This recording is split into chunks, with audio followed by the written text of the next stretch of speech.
Okay, so for our modes, for the ungrouped data, so there's no formula. All we have to do is just look at it, kung ano yung number that frequently occurring. So for example, number 1, what is the mode in this case?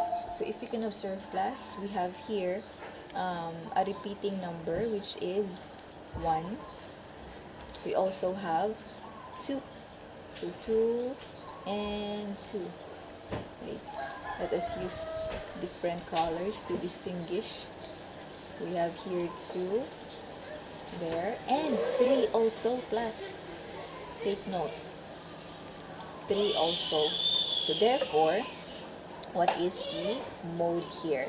So the modal score is 1, 2, and 3. Okay? Now, how about here for number 2? So for number 2, what is the repeating number here? Only the 12 here. So we have 12 as an answer.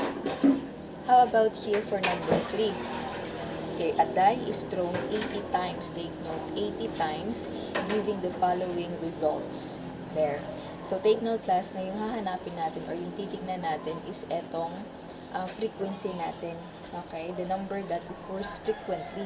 Yan yung titignan. Hindi yung etong outcome or phase natin.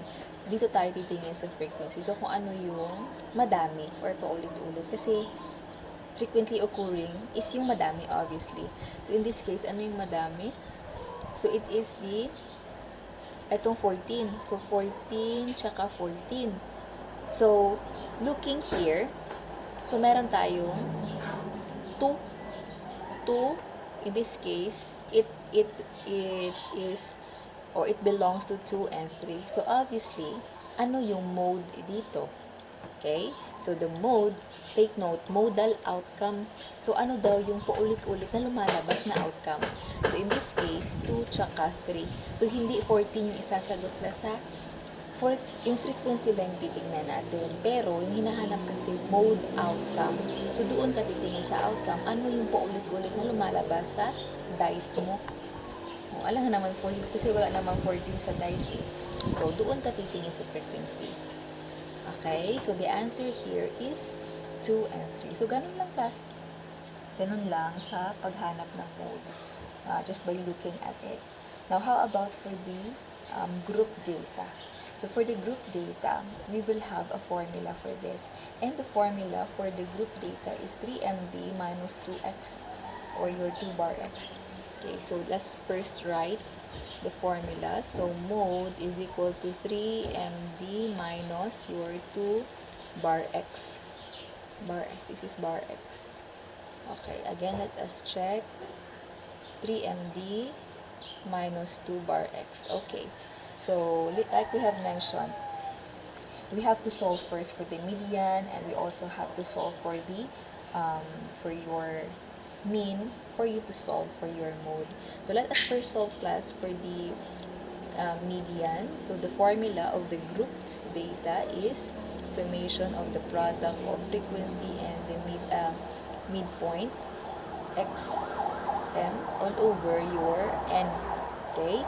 So, looking at here, only frequency yung meron tayo dito. So, kailangan pa nating hanapin yung median natin. And to solve for that, ano nga yung median? So, simply add the lower and the upper boundary here and divided by 2. So, 98 plus 99 over 2 is 98.5. The same here, we have 96.5, we have 94.5, we have 92.5, we have 90.5, we have 88.5, we have 86.5. So that's our median. After that, we have to multiply. We have to get the product of frequency and the midpoint.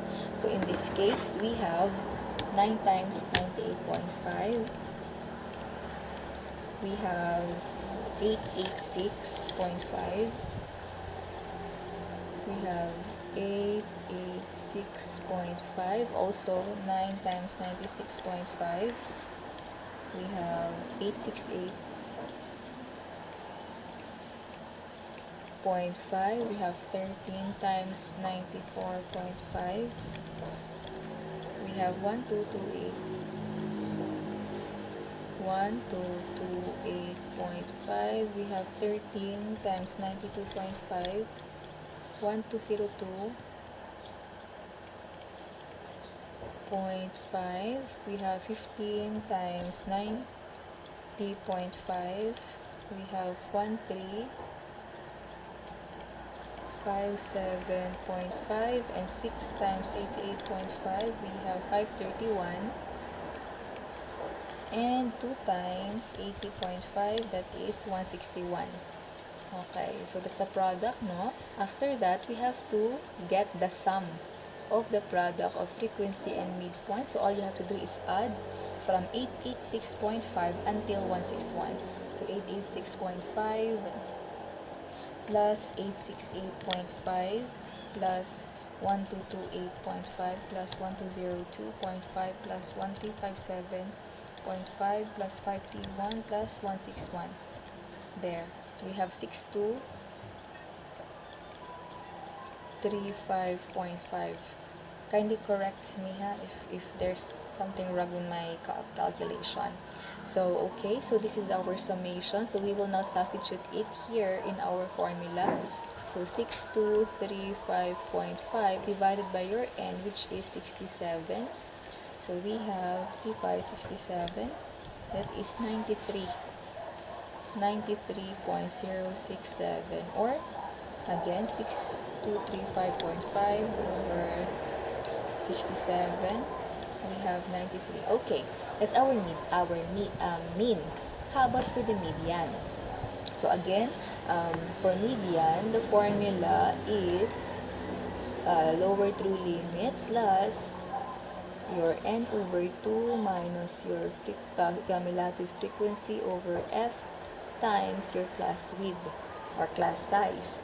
Okay, so first is we will find the median class by getting the n over 2. Okay, so for n over 2, so that is 67 over 2. That is how much? Still 33.5. So what is the location? So 33.5 is right here. 33.5. By the way, wala pa pala tayong column for your less than cumulative frequency. So gagawa muna tayo, ha? Okay, gagawa muna tayo for the column of the frequency. So paano nga gagawa ng column for less than cumulative frequency? So all you have to do is just copy this one. Ito, copy yung ito here, this one, or pwede rin na dito i-copy mo ito dito sa 67. Ikaw bahala kung ano yung uunahin mo. Kung halimbawa class na dito ka sa baba mag-una, yung gagawin mo is add mo lang sa next class, which is a 6. Kung dito ka naman galing sa taas, kung n ulit yung ilalagay mo dito, isasubtract mo sa 9. Okay? Parang ganito. 67, kung ito yung kung gagamitin mo, the 67, so subtract to 9, that is 58. Ayan, after na makuha to 58 minus 9 ulit, ito 58 minus 9, so we have 49, and then minus 13 is 36. Tapos, minus 13 ulit kasi ito, dalawa yung 13 natin. We have 23. Minus 15 is 8. And minus 6 is ito siyang 2. Okay? Pero kung halimbawa, sa 2 ka naman mag-start, so yung gagawin mo is add ka naman instead of subtracting. Okay? So, yan na yung ating less than cumulative frequency. So, hahanapin na natin ngayon kung saan located yung ating middle class, which is the 33.5. So, nasaan ba? So, dito siya na-belong. Dito. Okay? So, anong class siya na-belong? Andito. Sa 92 to 93 pa rin. So, dyan sa 92 to 93, ano yung lower true limit natin? It is 91.5. How about for our less than cumulative frequency? So the less than cumulative frequency is the cumulative frequency below your middle class, which is 23 here. And for your frequency, that is the frequency of your middle class, and in this case, that is 13. Okay? So substituting, by the way, what is our our class size? That is, eto, subtract mo lang to, that is 2. Okay. So substitute na tayo, ha? So lower true limit is 91.5 plus your n over 2 is 33.5 minus your 23 all over your frequency, which is 13, times 2. Okay, so this will be our median. So using your calculator, class, 91.5 plus 33.5 minus 23 over 13 times 2, that is 93. Yung kanina lang. Oo, 93.115. Ayan. Okay, so meron na tayong median. Meron din tayong mean. So, dito na tayo sa mode. Okay, so substituting the mode is simply 3 times your median minus 2 times your... So, using this formula, okay, so we will substitute now. Our median is we have 93.115 and your mean is 93.067. Okay, so using your calculator again, you have 3 times 93.115 minus 2 times 93.067. Okay, so we have 93.211, and that is class our mode. Okay? So, kung ma-observe nyo, mahaba-haba yung computation sa grouped na mode, sa computation ng mode, kasi involved both the median and the mean.